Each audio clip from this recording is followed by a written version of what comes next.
as our assistant editor, education and youth. So she has experience in both journalism and education. Our guests for the session are Melissa Cain, Loren Swancutt, and Shauna Bullard. Melissa is a senior lecturer and national head of discipline, secondary and national teacher education at ACU.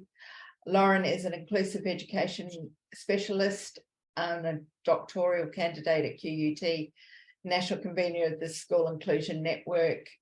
And Shauna was diagnosed with ADHD at 60 and is an ADHD telephone counsellor with the ADHD Foundation. She's a qualified counsellor, worked in the creative industries and studied theology. Again, apologies, ladies. Thank you very much for joining us. And Laura, over to you. Thank you. Yes, we were having a great conversation over on the other channel. I'd like to just say thank you to all the people who logged in for staying with us while we sorted that out. It's certainly an experience to tell stories about at dinner parties. Thank you for joining us today, ladies. I just wanted to start. You'll have a bit of deja vu here, Melissa. I'll start with you. What is diversity and inclusion, and who does it involve in the school community?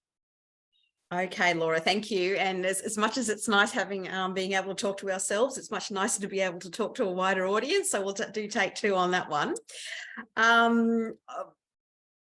In my humble opinion, diversity is all of us. We were made different for a really good reason. Inclusion really is, I would put forward that it's a legal, a moral and an ethical responsibility. And if we were to take at least the legal definition, then inclusion is about students in our schools all being able to go to their local neighbourhood school in the same class as their peers and study the same curriculum with the same teacher at the same time, with appropriate adjustments to cater for their strengths and to cater for the barriers to learning. And we've come a long way since times of exclusion in education, which weren't that long ago, through to sort of segregated schools for students who were different in some sort of a way, different to the norm. We don't know what the norm is, but at that time they were different. Through to we've still got some integration in schools at the moment, where you've got parts of, they're on the same campus, students are on the same campus, but they're not with their peers in the same classroom.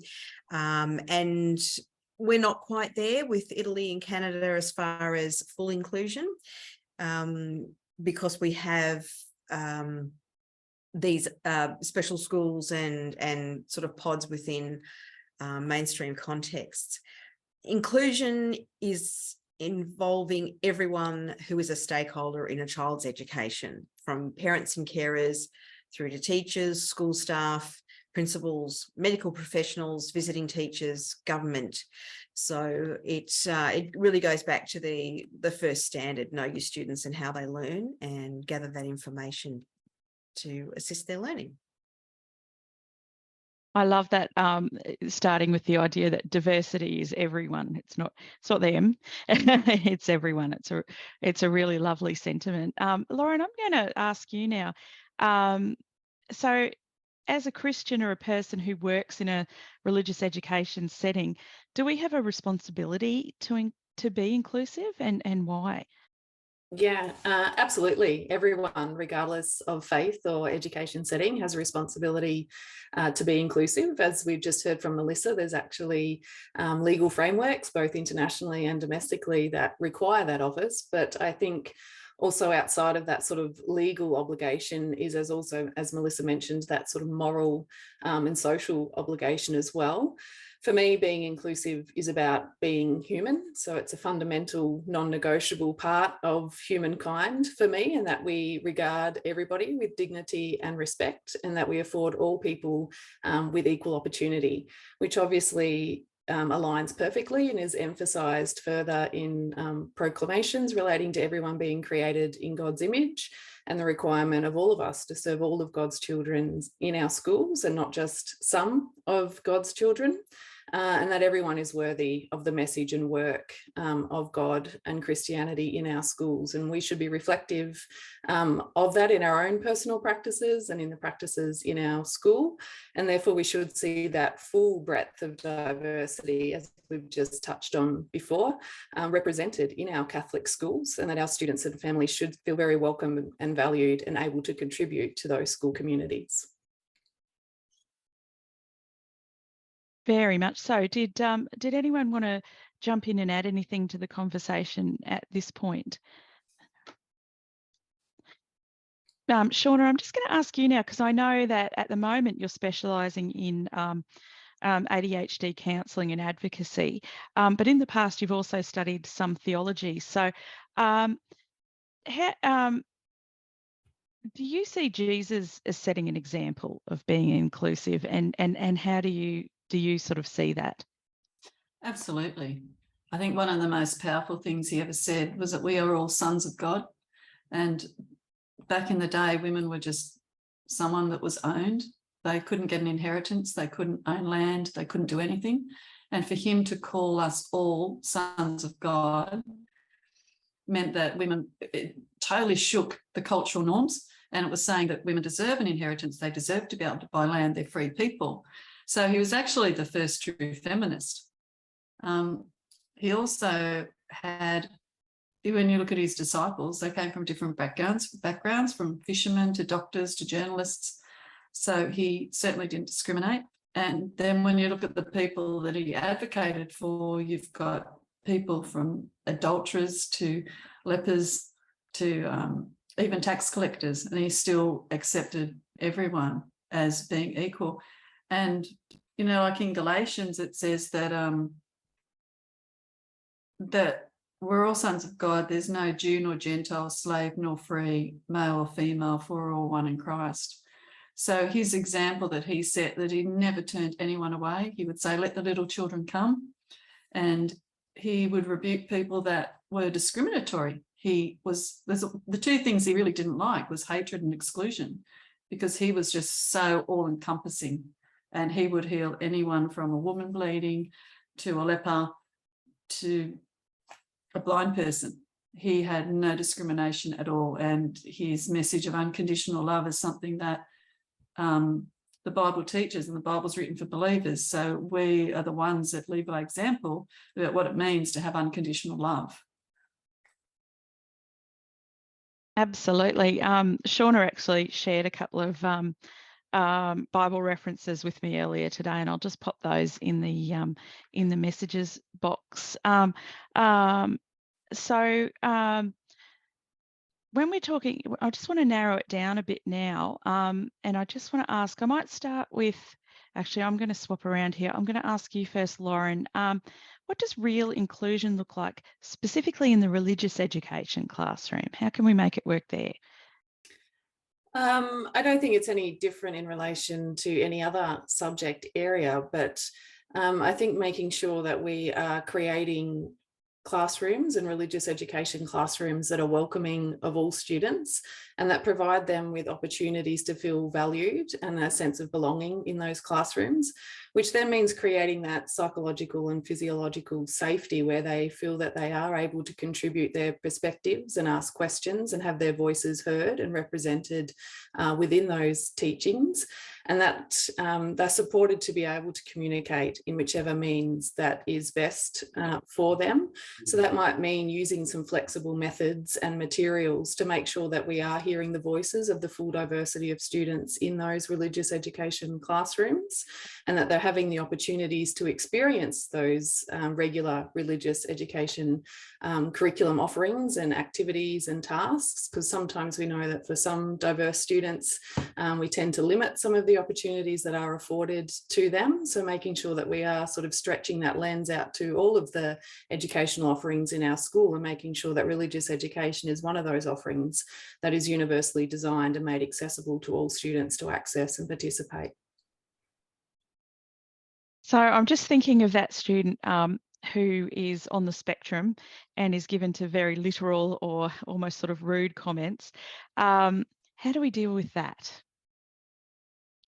I think it's important to understand students and understand their perspectives and what is impacting on their learning profiles, and look for ways to identify supports and strategies that could be put in place, as well as some explicit teaching around expectations, but also offering a range of ways and methods to communicate so that there's opportunity for them to put forth their message, but think about that and deliver that in different ways that support the true intent of their knowledge and understanding. And also using those opportunities to teach about diversity in our classrooms, and that people do communicate differently, and that we are also the ones that are comprehending and interpreting that. So we also have an obligation and a participation in that exchange of information as well. So I think it's an actual more of an opportunity than it is something that needs to be addressed, so to speak. Absolutely. I heard you mention creating a safe environment, and I just want to ask you, Melissa, too, how do you think we can create a safe environment for children of diverse backgrounds in the classroom? That's a tricky question, and actually I'm so very grateful that Loren and Shauna are here and have contributed so much already, because I'm not a Christian and I haven't been in a Christian religious education class, even though I teach at a Catholic university, and I'm obviously aware of the Catholic social teaching. So I was thinking, what would it be like for me to step into a Catholic religious education class? And I think it still comes back to what Loren was saying about a sense of belonging. So for me, it would be a diversity of opinion, and that is valued. And that creates interesting conversations where we can test narratives and we can test our opinions.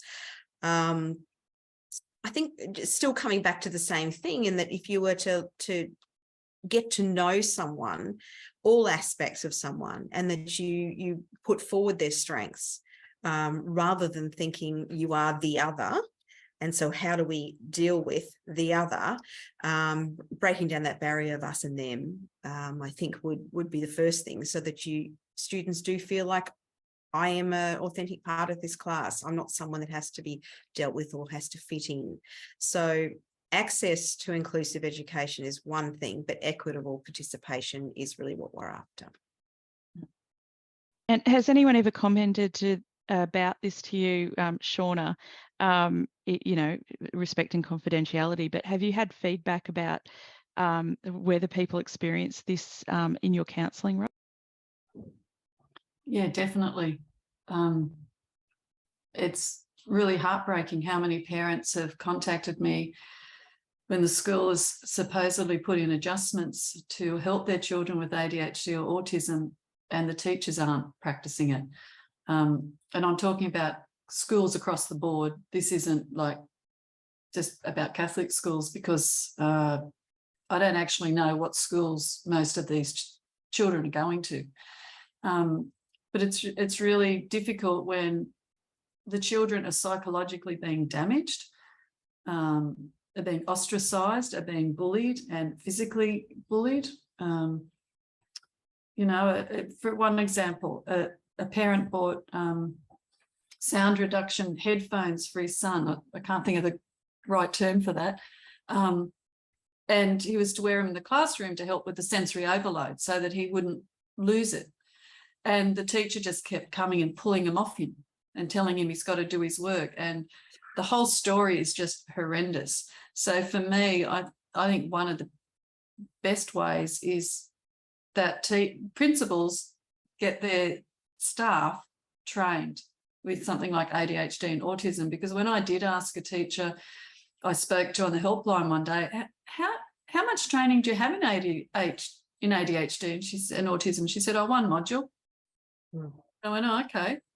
And there's a free course run from King's College in London. It's only 8 hours long, and it's absolutely brilliant, run by neuroscientists and professors, and it is called Understanding ADHD, and it is so helpful. And there are a lot of free courses it's called Alison, and there are courses Understanding ADHD and then diplomas in it. So there's a lot of training out there that is available that's free. And I feel for teachers too. Like, I'm not bagging the teachers, because if they aren't educated and they don't have the tools to deal with it, then they're having a difficult time. How are they going to cope if they don't have the knowledge and the understanding to deal with diversity and different issues that children have? And it is just different. It's like, I say to so many people, it's like a PC computer and an Apple Mac computer. We're all computers, but we're wired very differently. And to help, I call myself a Mac in a PC world, you know. So there's a lot of positives about ADHD. 80% of entrepreneurs have ADHD. There's some wonderful things about being creative, thinking outside the box, asking the big questions, love of learning, enthusiasm, and really, thinking outside the box. And so those things can be tapped into. But without the teachers getting the education, they're behind the 8 ball as well. And I can understand the frustration for some people and not dealing with it well, but the people that are going to suffer the most are the children, and they don't need to have this extra pressure. They don't need to be told that they're stupid, that they're lazy, that they're ugly, that they can't do things. I mean, some of the things I hear from parents are heartbreaking. And these parents are wonderful parents, because the children will be okay because they're advocating for them. So I guess, for me, I would love to see teachers get the education so they've got the skills to make their job easier, and also make the environment a nicer place for the children so that they feel accepted. Which is a beautiful segue into my next question. Actually, Laura, would you mind if I responded to Shauna? If that's okay? Absolutely. Just being in teacher education. So I think, Shauna, you've hit on a really, obviously, very important point.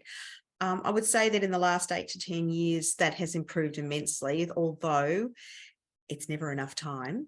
And the very first thing we deal with over 4 weeks is mindset. You've got to have a mindset for inclusion. You can't just be given the tools to differentiate the curriculum without being for it. So perhaps in service, teachers who are currently in service and didn't go through those sorts of modules in their teacher training, perhaps there needs to be more of that. My thoughts there. Yeah. And on that note too, Michelle's just put in the chat box, if anyone has any questions or comments, please share them with us in the chat box, and so that we can put them to our speakers today. But I was interested to know, so we've sort of gone into, okay, so what are some of the problems, but we're sitting in some teacher training right now. Let's talk about, how do we help those diverse students demonstrate their strengths in the classrooms? What are some of the things that we can help each other out with in making that work? Loren, do you mind speaking to that one? So there's lots of things. Obviously, collaborative practice is really important. So the work of inclusive education isn't about individual work. It's the work and responsibility of the school as a whole, and even across schools, in dioceses, etc. So taking opportunities to be able to work with others and build knowledge and understanding is really important, and share practice. I think some of the best supports is that job embedded professional learning, where you're actually learning about inclusive practices with the actual children you have and the actual curriculum that you're teaching, and that you have the extended time to go through reflection cycles and try things with support. So I think collaboration is a big one in that space. Melissa, did you have some tips on, how we can, even if you take the example of maybe a vision impaired student or something like that, how can we help that student to really shine? It is really simple. I think it's a simple formula, but it doesn't mean that it's simple in practice. Use my son as an example. I think he won't mind.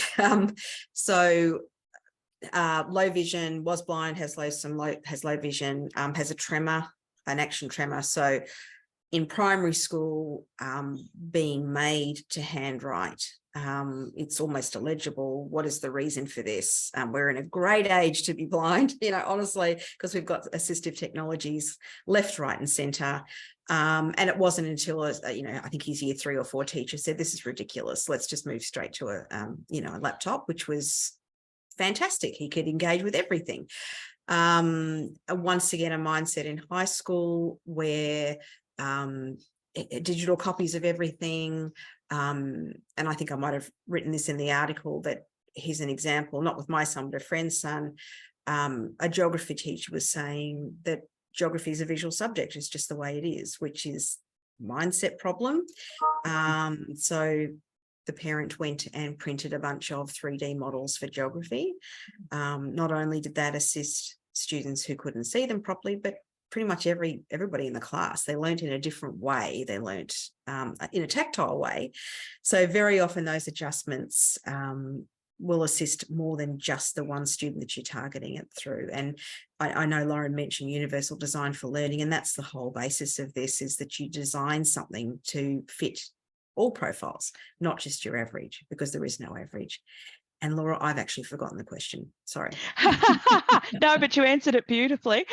Talking about 3D models, and I was just, if there's anyone in the audience who has, I do have a link for the course too. It's just I can't multitask, but I'm just talking to the chat box. But if there's anybody in the audience who has a really good example of how to practically include someone from their own experience, please share it with us. And I suppose, are there different types of inclusion that we need to talk about? So we've talked a bit about neurodiversity. We've talked a bit about vision impairment. What are some of the other adjustments that we can make when we're teaching for different types of people? I mean, one that comes to mind is when we've got refugees in the classroom, talking about pirates, because I've got an English background as well. It's not necessarily something for the RE classroom, but I know that's been brought up to me before, that you really need to know your audience. So does anything else come to mind along that vein?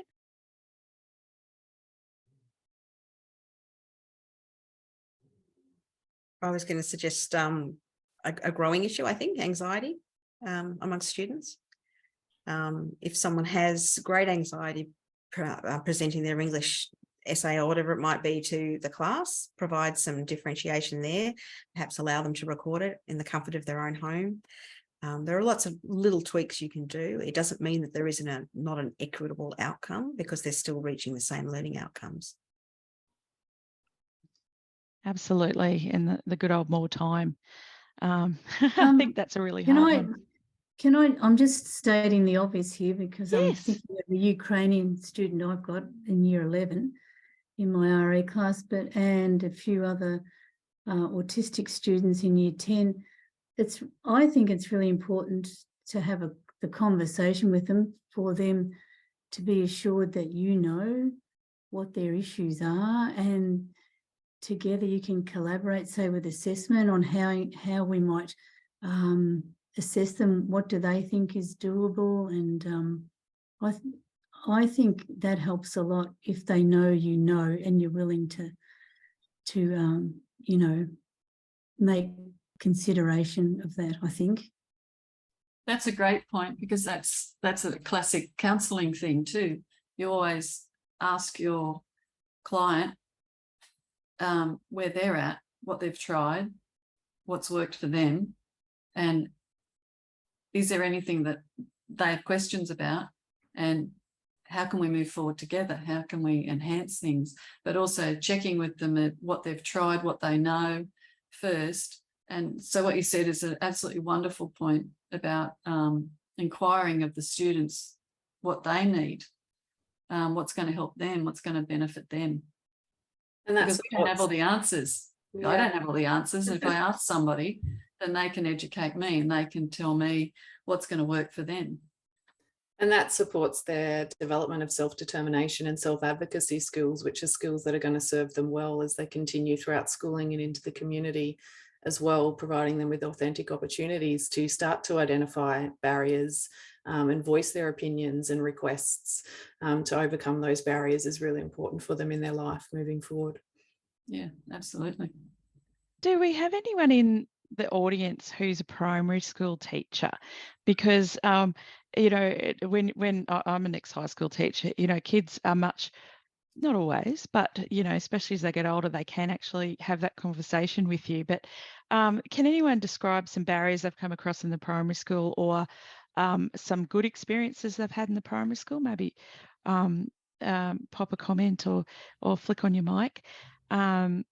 Just while we're letting that sit for a minute, Cecile's just popped in the meeting chat about classrooms being equipped with the Roger hearing aid microphones, and I've taught, you know, I think, you know, with all the little things around your neck as well, but I'm also aware of ones for kids with autism and ADHD now, to help them focus. So it's good to have all the gadgets. Yeah, were there any primary school teachers who had any insight to offer? All right, I'm Carmel Casey. I teach. I'll come back to you, Loren. Thanks, Carmel. Sorry, I teach in the year 2, 3, 4 area, and at our primary school, we've been working very hard for many, many years in the SWPBS, school-wide positive behaviour strategies, and wrapped within that is the social emotional learning with SEL and the 4 Rs. And as a Catholic school, we work very hard with inclusion and acceptance and celebration of children from all backgrounds. And because we too have a lot of children from different backgrounds and also with different needs. We have our personal learning plans that we've worked very hard over the years to refine and to utilise within the classroom setting, that all adults who have connection with the kids within the classroom and outside of the classroom know the profile of these children and how best to interact with them and to work with them to get the best results. We have trauma background in a lot of our students, and our principal and our community have been working very hard in upskilling our staff to understand the nature of trauma in all its different forms, and also how best to identify and support those families and students who need our care. We have a breakout room. We have, within the personal learning plans, we have facilitation of therapy tools, or fidget tools for the students. We have a very predictable and very safe environment where all the children know what's expected when they are embraced in our school, and that predictability of routine and rhythm in our learning really helps with that, those needs of trauma and ADHD and spectrum kids. In the breakout room, they can have breaks when they need, and they then come back, they learn to self-regulate and come back into the learning when they're ready. And we work very hard in working collaboratively with each other, staff and student-wise, to bring the best out in each other all the time. We have our challenges, but we meet them together, and I'm very proud of the journey that we're on at this point in time. Thanks so much for sharing that, Carmel. I really appreciate that. I'm going to come back to a point you made about communication. Loren, is it Koziol? Did you want to share a comment? I was just going to go back to the point on mindset as well. I'm on a similar trajectory as Shauna. I was a primary school teacher for the last 17 years.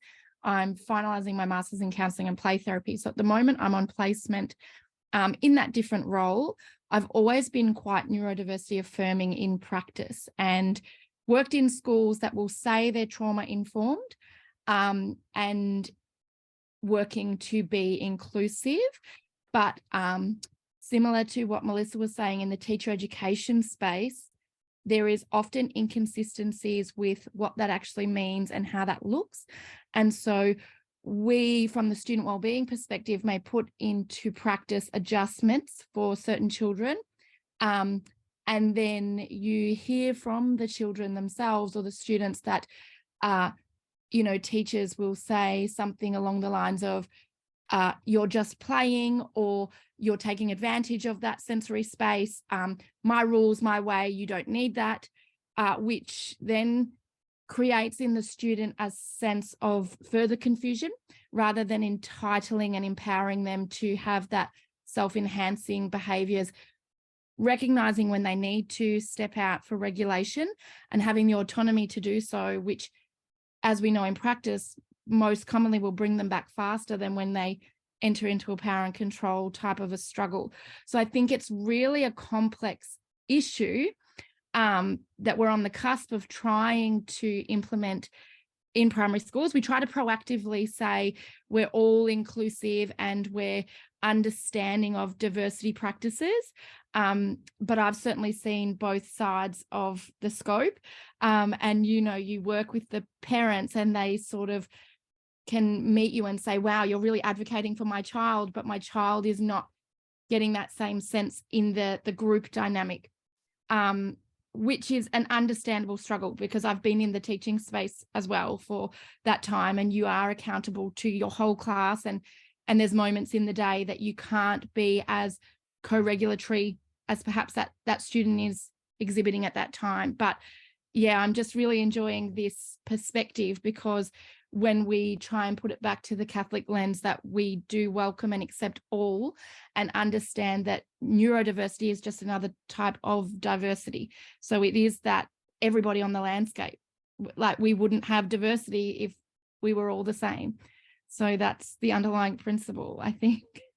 Laura, what you brought up, I just wanted to continue on from what Loren said. I think when you said about primary school children, and I can't come from a teacher's perspective, but I can come as someone that's heard a lot of parents' comments. If a teacher talks to the parent knows the children really well. And so I think that's one aspect that obviously happens, but would be really encouraged, is if a teacher's really struggling with the child, well, go and talk to the parent. The parent will have good insights into what's going on, and they'll know the child will come home and tell mum and dad what's worked, what's not worked. You know, someone's done this and this hasn't worked. So yeah, I would just, the collaboration between parent and teacher, I think, is a wonderful one. And just like Loren said, it really depends on the teacher too. I mean, you can get some, as there's probably many here that are amazing teachers, and then you can get the horror stories. So if they collaborate with parents, the parents are going to keep them on a bit of a leash as well and accountable. So yeah, I think that's really important.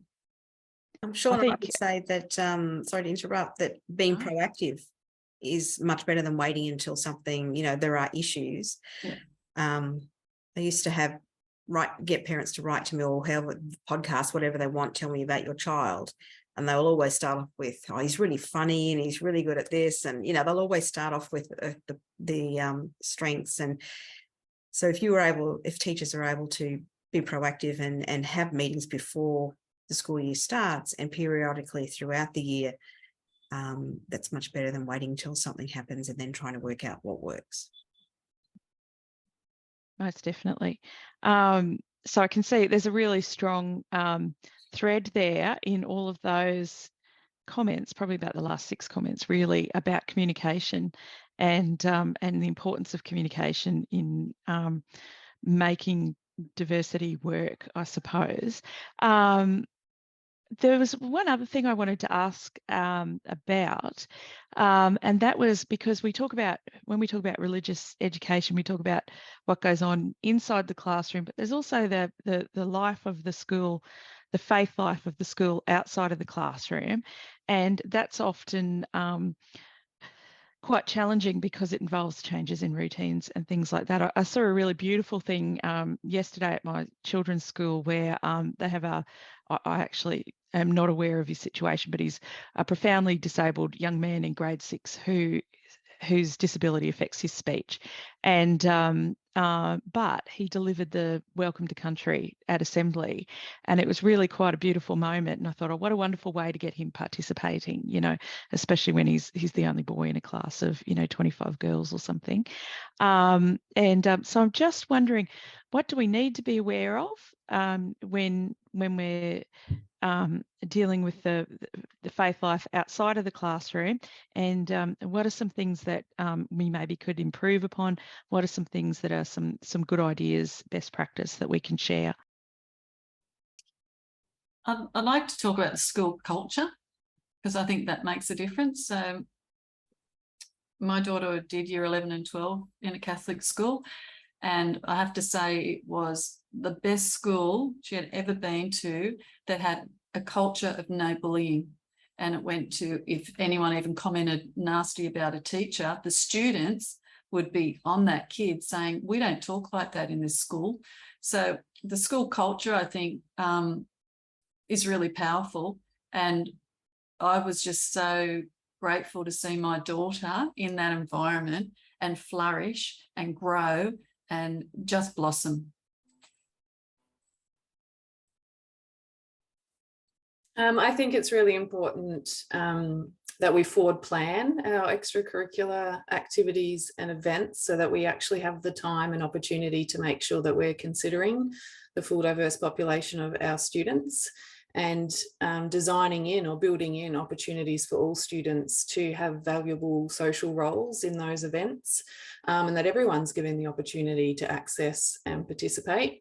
So that does mean that we need to, when we're thinking about planning events, that we are thinking of all students in our school being able to equitably access and participate, and that we're making some deliberate choices around what those events look like to ensure that that happens, and making sure that we're consulting with students in regards to what they will need to be able to access and participate, but also I think broader student voice and autonomy and getting them involved in the planning process is really important as well, and being able to contribute to that design and the ideas and what it looks like, so that it is an authentic experience for them all.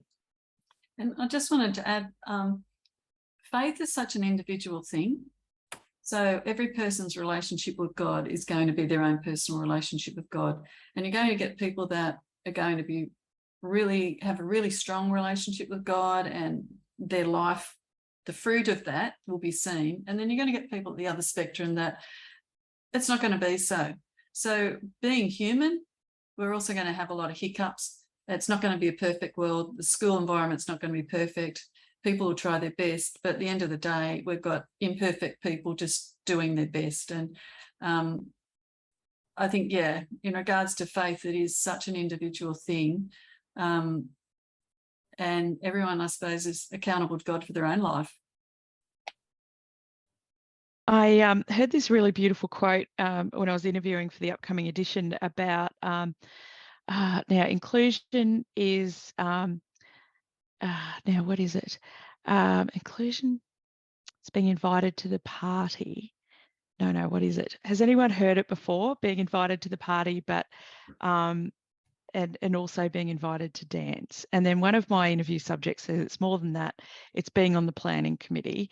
It's being able to choose what's music's played or whatever. And I think Loren, you touched on that a little bit with your comments.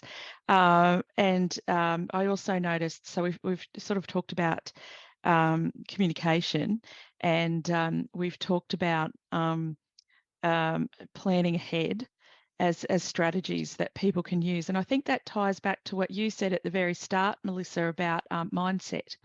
Can you tell me a little bit more about what you mean by mindset? Look, I think I read a quote recently, which was about how we define us is only possible when we have the other to compare ourselves to.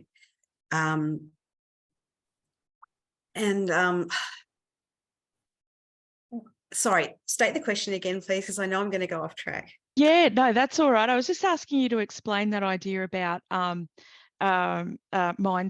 Yes, and what that means.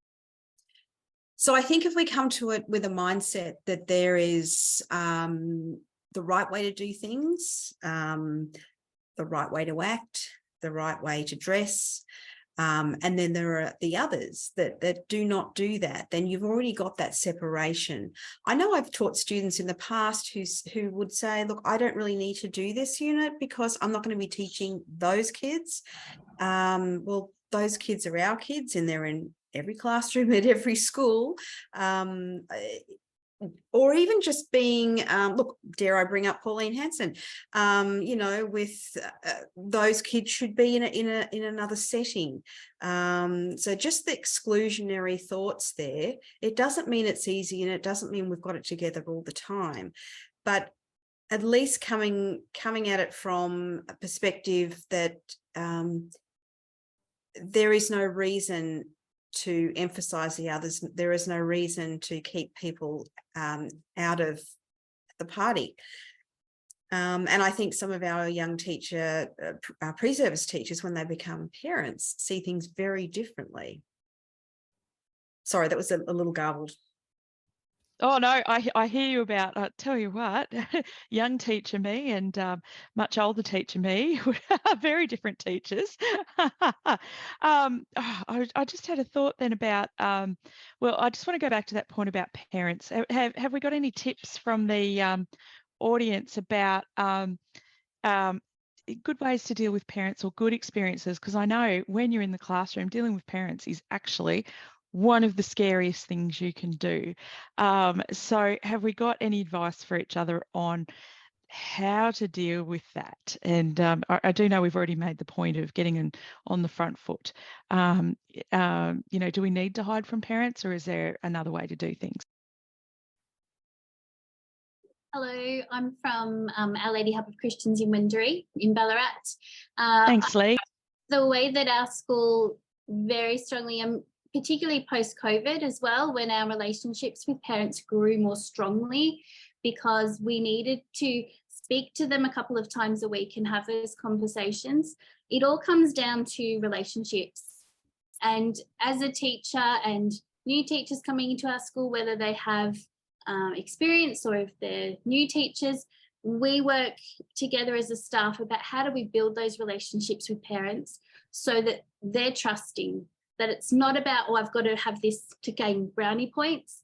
It's always about building the relationship, because when we can work together, we know that any issue we'll collaborate, whether it's fighting for NDIS funding, whether it's support getting extra other funding for the child or whatever support it might be, we need to do that together. And that's something I see my teacher team focusing on together, that they'll support each other through those really challenging conversations, because sitting in feedback from a cognitive report that says that their child has an intellectual disability is absolutely gut-wrenching for a parent.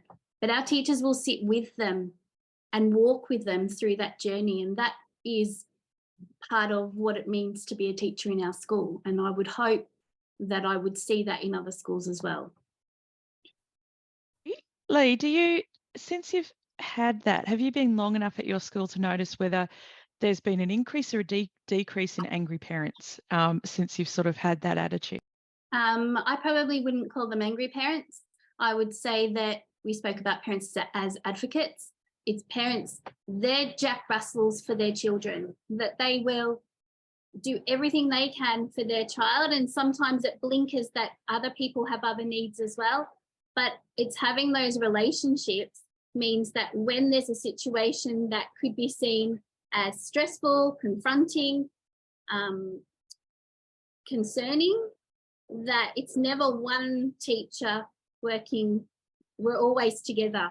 There's the leadership team in support, there's their teaching teams in support, because the way that we work in our school is that each child is all of our children. So I would say, because we work in this way, we have less angry parents, but we still have parents who advocate, and that's how we support each other through that. Absolutely. Did anyone have any more questions or comments? Could I just add something there? Sure, Shauna. It's in support of teachers. I was a youth worker in refuges, so I worked in King's Cross in a crisis. I worked in medium term, I worked in long-term refuges, and we had witness protection children. I've worked in it's not docs anymore, it's FACS and child protection and out of home care as well. And I had to deal with a lot of parents, and I feel for teachers too, because some parents do not want to support or advocate for their kids. They do not go to parent-teacher night. They do not want to do anything like that. And it's between the teacher and the child then, and the teacher becomes the child's advocate. And it's very difficult when you're dealing with children that are coming from homes where the parents aren't interested. And as a youth worker, I had to talk to principals and teachers on behalf of parents. So I do give support to teachers, because it's a difficult role talking to parents. And then you've got the opposite, the term, I don't really like the term helicopter parents, but then you've got your extreme parents that their child must be put first. So applause to teachers. You do a great job. It's a difficult job, and parents can be very difficult. And thank you for advocating for the kids that are living in refuges, that are in out-of-home care, that are struggling, because there are a lot of them as well. I'd just like to sort of add to that. Eden, as Lee said, with the relationship building, it's just, it's foundational, and it's the building blocks. And we strive to catch the parents at different times, whether it be at school community gatherings, or if we're on yard duty at the beginning or at the end of the day, that we, particularly kids, just if you're on car park duty, you make sure that you touch base with some of the parents and say, so-and-so had a great day today. So it's that inconsequential connection that can build those small connections that become really solid relationships down the track. And it really helps in forging a really positive way in supporting the kids, as well as the parents and the family. And we strive, to make sure that everyone knows that everyone has a face in our place, and that they're loved and that they're cared for, and we respect everybody. And we have our mantra, respectful, responsible and resilient. And that really permeates not just our kids, but our whole community as well. And it's very empowering. I think that's really important, Carmel, because as a parent, there are lots of reasons that make it really difficult to engage positively in the school environment. We've got lots of circumstances of intergenerational trauma that's occurred in education settings across our countries for various reasons, as well as parents who have not had very positive schooling experiences themselves.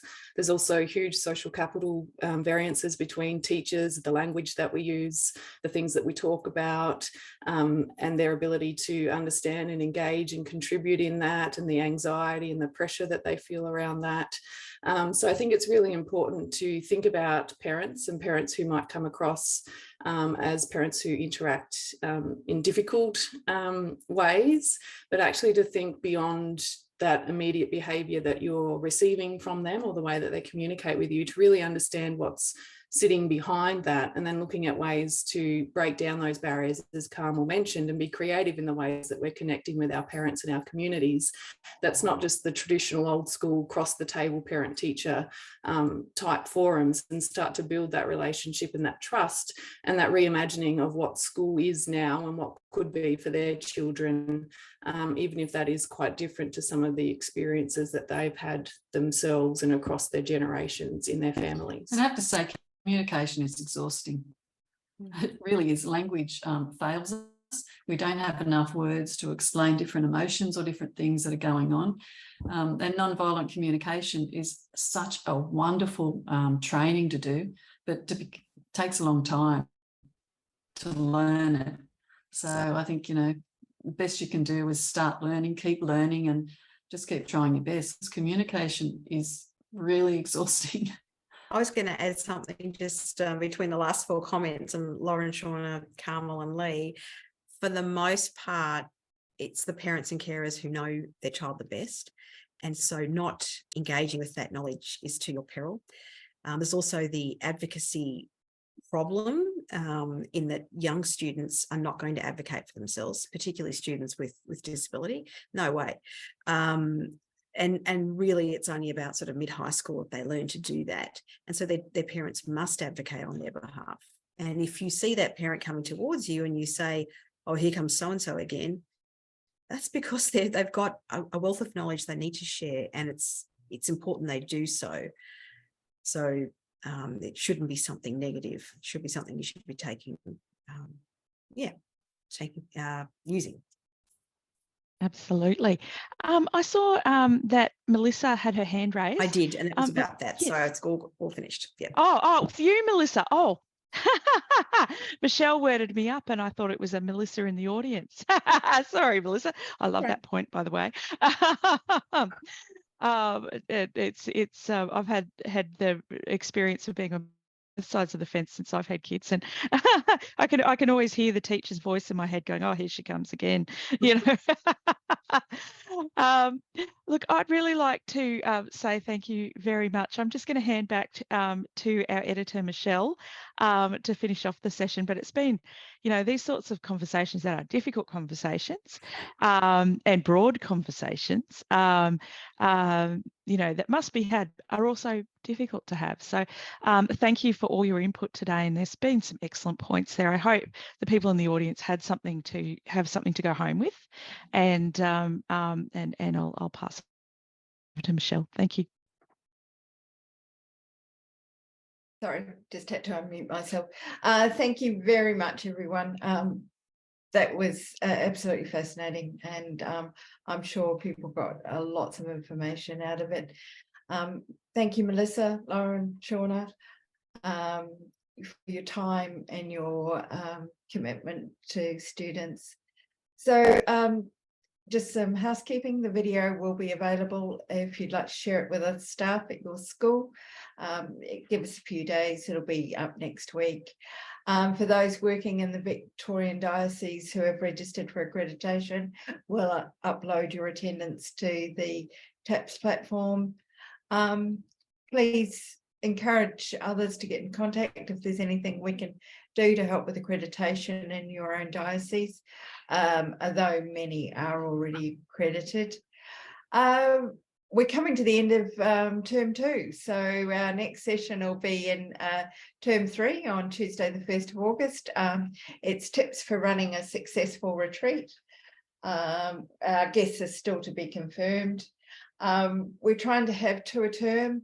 We're also going to discuss in 3rd term religious freedom and other hot topics, and then supporting and developing school faith leaders and music jam session in 4th term. Melissa and Shauna both featured in the winter edition of Australian Catholics, which is themed You, Me and Us, Culture and Identity in the Catholic Church, which discusses diversity and inclusion. And that is being printed now, so should be in your schools within the next week or so. Thank you again for joining us. We look forward to seeing you next time. And we'll just finish with a quick prayer. In the name of the Father, the Son, and the Holy Spirit. Amen. We thank you for the opportunity to gather today. Be with us as we leave this meeting. Accept our gratitude and help us walk with confidence, and lead us with your truth as we live our lives and guide our students. All this we pray in Jesus' name. Amen.